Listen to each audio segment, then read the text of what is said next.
Hey guys, আসসালামু আলাইকুম। তো সবাই কেমন আছেন? আশা করি আল্লাহর রহমতে আপনারা সবাই ভালো আছেন। তো আমি আল্লাহর রহমতে অনেক ভালো আছি। তো এবার যা কয় বছর থাকবা? দেখি কয় বছর থাকতে পারি। একটা তো কিছু করা লাগবে নাকি? না হলে এখানে এসে কি অন্য এসব কিষান খাটবো নাকি? তুমিই বলো। কিছু তো একটা করে আসতে হবে ওই দেশ থেকে। আচ্ছা, যেটাই করো সেটাই করো, একটু তাড়াতাড়ি আসার চেষ্টা করো। আর আমার উপর বিশ্বাস রাখতে পারো, আমি কিছুই করবো না এখানে। হ্যাঁ গো, আমি তো বুঝতেছি। আচ্ছা, চেষ্টা করবো তাড়াতাড়ি আসার। পরিবারে আর সবার সাথে দেখা করি। আসো, তুমি আসো, না হলে এখানেই থাকো।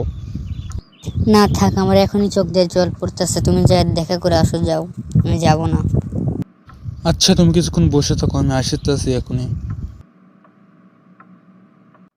কি রে, তা কি করবি ভাবতেছস? দেশে থাকি না যাবি নাকি? গেলে বল, আমি ওখানে গিয়ে কোনো ভালো ভিসা টিসা পেলে পাঠাবো নে তোরা নিয়ে দেওয়ার জন্য। এখনো তো ওসব চিন্তা ভাবনা কিছু করি নাই। তুমি যাও আগে, গিয়ে যদি দেখো যে ওখানে পরিস্থিতি ভালো, তাহলে তোমার ওখানকার একটা ভিসা পেলে পাঠায়, তোমার কাছে গিয়ে থাকবো হনে। আর যদি দেখতেছো পরিস্থিতি খারাপ, তাহলে আমি এদিকে কিছু করার চেষ্টা করি, একটা ব্যবসা বা পড়ালেখা করে দেখে কিছু করতে পারি কিনা। আচ্ছা, সমস্যা নাই, তুই এখনো ছোট আছোস, আর একটু বড় হ।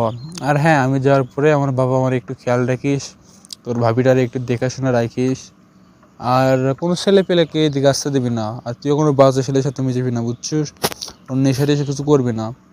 তোর নিয়ে কিন্তু আমার বাবার অনেক আশা আছে, আমার নিয়ে কিন্তু অনেক আশা করছিল, কিন্তু কিছুই হয় নাই। তোর উপর অনেক আশা আছে রে।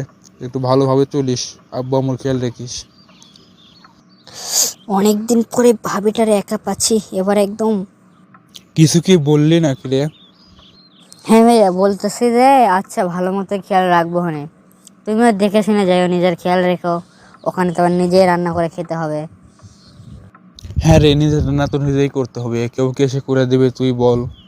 আচ্ছা, তা থাক, যাই, তোর ভাবির সাথে দেখা করে চলে যাবো। আব্বু আম্মু তো এখন নাই বাসায়। তা ভালো থাকিস রে, আবারও দেখা হবে যদি বেঁচে থাকি। সবার খেয়াল রাখিস। কি খবর ভাবি, এখানে একা বসে বসে কি করেন? ভাইয়ের কাছে ফোন দিছিলেন, পৌঁছেছে? হ্যাঁ, ফোন দিছিলাম, পৌঁছে গেছে। কাজ কালকে থেকে কাজ দেবে। আর তোমার মাসে বেতন হচ্ছে 55,000 টাকা। ও, তাহলে কাজ তো ভালোই। আর ভাবি, আপনাকে একটা কথা বলতে চাইছিলাম, সেটা হলো কি, আপনার যদি রাতে ভয়টাই লাগে একা থাকতে, তাহলে কিন্তু আমার রুমটা ফাঁকাই আছে, আসতে পারেন। কি এত বড় অপমান! আমার চরিত্র খারাপ যে আমি তোমার সাথে রাত কাটাবো? আমি একজন সুচরিত্রের মেয়ে, তুমি আমাকে ভাবো কি? এই বাড়িতে এক মুহূর্ত থাকবো না আমি। থাকো তোমরা। আরে ভাবি, আমি তো ওসব বোঝাই না আপনাকে। আর ওখানে ঠেলে তো কেউ দেখবে না, আব্বু আম্মু তো নেই, শুধু আমরাই দুইজন, কেউ দেখবে না। আর ভাইকে কি আমরা কি বলবো নাকি যে আমরা একসাথে রাত কাটাইছি? আমি তো এখনই এখান থেকে চলে যাবোই, সাথে সাথে তোমার ভাইকেও এইসব বলবো। তুমি আমার সাথে নোংরামি কথাবার্তা বলো, তাই না? দাঁড়াও, তোমার হচ্ছে।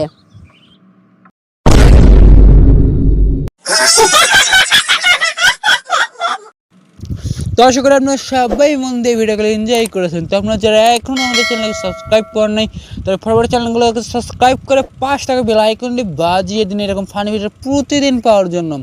আর হ্যাঁ গাইস, আপনারা কেমন ভিডিও চান ফটাফট কমেন্টে করে ফেলান, তো আমি আপনাদের মনের মতো ভিডিও দেওয়ার চেষ্টা করবো। তো আল্লাহ হাফেজ ভাই, সবাই ভালো থাকবেন।